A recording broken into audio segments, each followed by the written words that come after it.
All right. Welcome back to Correctional Officer Stories of Steve. As always, I'm your host.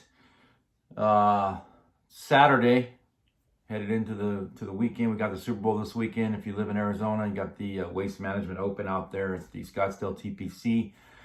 Greatest show on grass. It is the biggest turnout ever on PGA Tour events. Like, the crowd's just ridiculous. There was hundreds of thousands of people waiting there to get in this morning at like 6, 7 a.m. Like, get out of here. The golf tournament doesn't even start. Like, nobody cares. It starts at I don't know. Actually, I don't know what time the first tee time is. Anyway, y'all, thanks for rocking with me. Thanks for tuning in. As you can see by the title, we're going to get into max custody fight that we had. We had a lot of fights in max custody. So when you're working max custody, you're going to have a shitload of fights, right? That's just going to happen.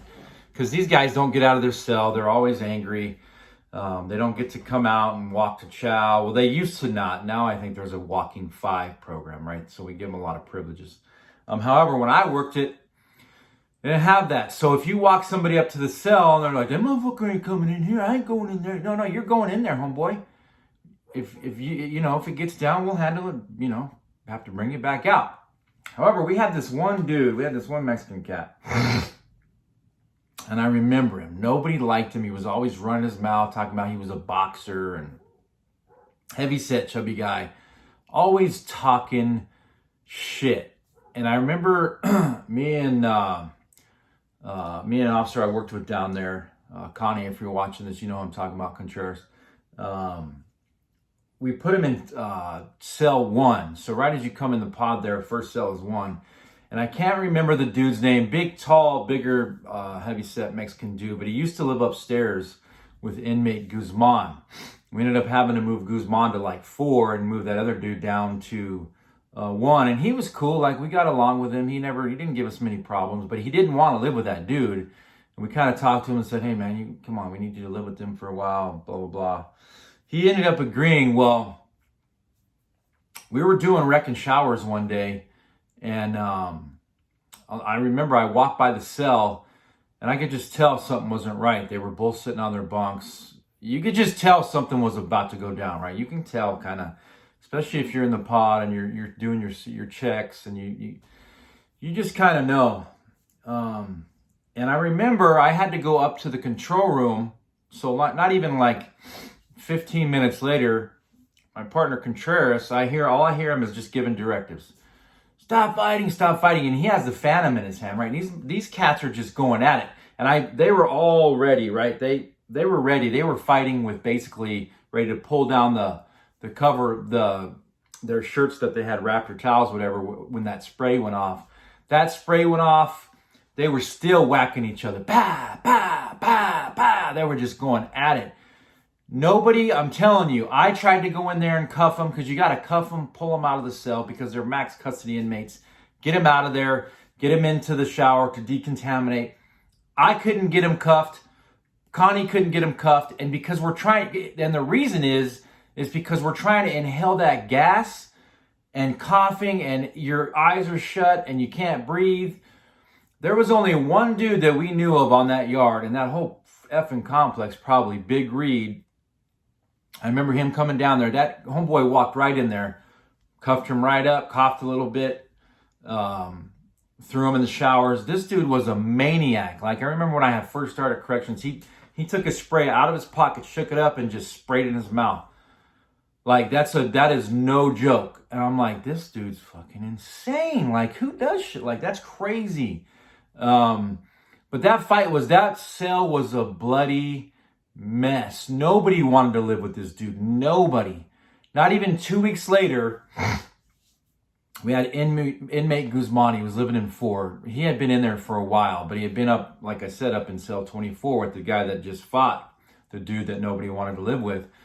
So we went to him. We're like, hey, man. He's like, hey, let him live in here, man. I'll straighten him out. Let him live in here. It'll be cool. It'll be all right. But if he gets stupid, I'm letting you know, I'm gonna blast him. I'm gonna kill his ass. So we're like, well, we can't put him in there if you're gonna kill his ass. He's like, no, he'll be all right, man. This dude Guzman had some clout on the yard. Like, you knew he could fight. You could just tell, right? So we put him in there. Not even 2 weeks later, I'm going I'm walking past this the cell to go right past that cell is a door to go out to the rec cages.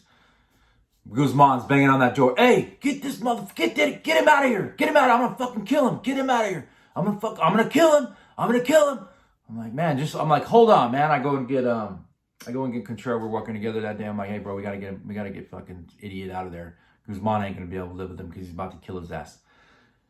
We just continue. So he's like, we're listening, and you just hear, boom, boom.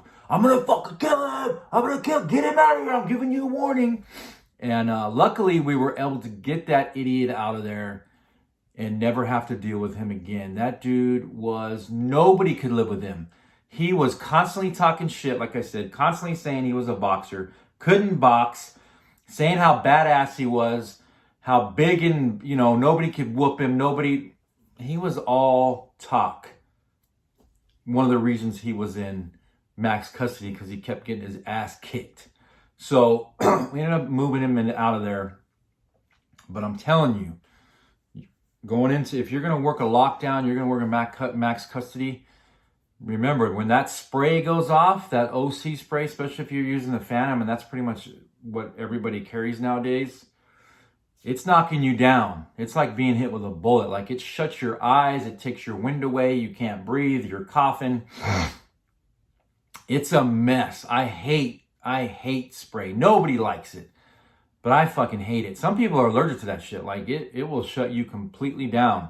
And when you got to cuff inmates and get them out of that cell in a hurry because they're beating each other down, you gotta act quick. So if you're working a max custody unit, I highly, and I didn't really realize this till I went to work at Perryville in the female facility. Their lockdown unit, those dudes had masks. And we're talking like, this is a female facility. There wasn't crazy shit popping off all the time. Yeah, they had issues. But like, your fights are going on in like 15 different cells every day in the max custody. Like, it's popping off down there a lot of times. We weren't issued masks. So when you spray, you just pop that mask on and you just go about your business. We weren't even thinking about that, right? And I don't know why. But these guys were issued masks. We never were. Like, that would have been great. We'd have just popped that mask on. It wasn't an N95 mask either. It was just like it was a really nice mask. And we had no problem. Like, whoever thought of that shit, right?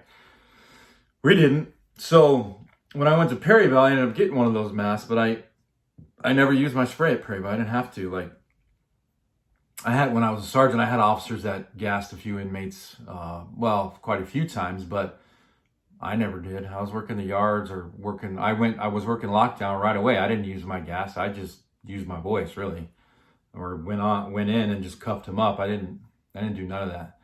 Probably like my experience from working in the male facility. I just was already, numb to that kind of shit. If you go back and watch one of my first videos, I talk about one of my first encounters with a female inmate. I about ripped her entire door off the thing. She was acting a clown, and luckily one of the officers saved me because I had already lost my entire temper. And once I lose my temper, it's a wrap. Like, I'm coming for you. So anyway, I don't think I've told it before. I have to tell it. I had an issue with an officer one time. He went and told a sergeant a bunch of shit that wasn't true, and I ended up confronting him. It was on a Sunday. I ended up confronting him, right? And I told him we were in briefing, and I said, hey, listen, whatever, I know what you said, blah, blah, blah. Because I knew it had been said. It wasn't like a he said, she said type of thing. I knew it had been said for sure. Even the sergeant confirmed it. So I was fucking fuming. Like, I was like, I'm gonna kill this kid. Like, I'm gonna be in this facility because this kid, I'm gonna kill him. I hate to be talked behind my back. But just to make it real quick, I'll tell the entire story later. We're walking down we work together, and we're walking down to our facility, and I'm just fuming, right? I ended up going into the control room that I used to chill on Sundays and just work the control room because nothing was going on. So I used to just chill. A lot of times I worked the floor too on the weekends. I always worked the floor during the week, but on a Sunday, I used to just chill up in the control room where we'd switch or whatever. But I remember telling him, I'm like, man, you're fighting me. Like, you don't have a choice. Like, we're fighting, homeboy. And he didn't want none of that. He didn't want no smoke. He didn't want none of that. He didn't want that at all. He must have come up to that control room 5 times begging me, apologizing. Man, I didn't mean it. I didn't say it. I didn't mean it. And at the end of the day, I wasn't mad anymore. I was just laughing like, you're a complete punk. Like, you're going to talk shit. I'm going to confront your ass. And then you're going to bow down like a bitch. It is what it is. And it might sound immature and just stupid and whatever. And I was a lot younger back then. But if you have something to say it to somebody's face. Don't say it behind their back. Because trust me, when it gets back to that person, probably a lot of times the story's even more mixed up. Then that person you were talking about's more pissed off. And you got 2 types of people. They're either going to confront you or they're just going to let it go and like give you the silent treatment. Well, I'm that person that's going to confront you. And when I confronted him, he was like a dog with his tail tucked, man. He didn't know what to do. It was like, I didn't give him an option. I'm like, when we get out of here, I'm coming to your house because I had known where he lived. He was going to do I was going to do some concrete work for him. And so I'm coming to your house. And we're fucking fighting. I said, I'm beating your ass, trust me. And it was a little bit out of control. But nothing ended up happening. He ended up, apologizing 30,000 times. But that's a true story. And I'll tell you the whole reason.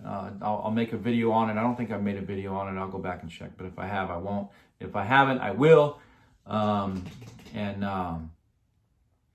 That's a true story. And I was that mad. So, like I said, once I get there, for like most people, once you get there and once your boiling point and that pop tops off or that lid pops off, it's wrap. Like you're going for it. Especially when you're working in a prison facility, you're already stressed out, right? You don't need any more stress from your brothers in brown. You just don't need that shit.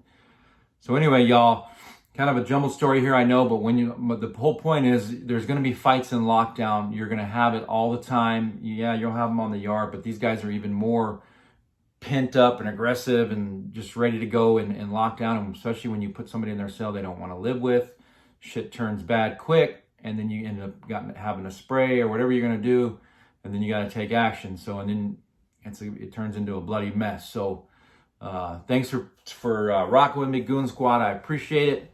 I'll be dropping another video sometime this week, probably Tuesday.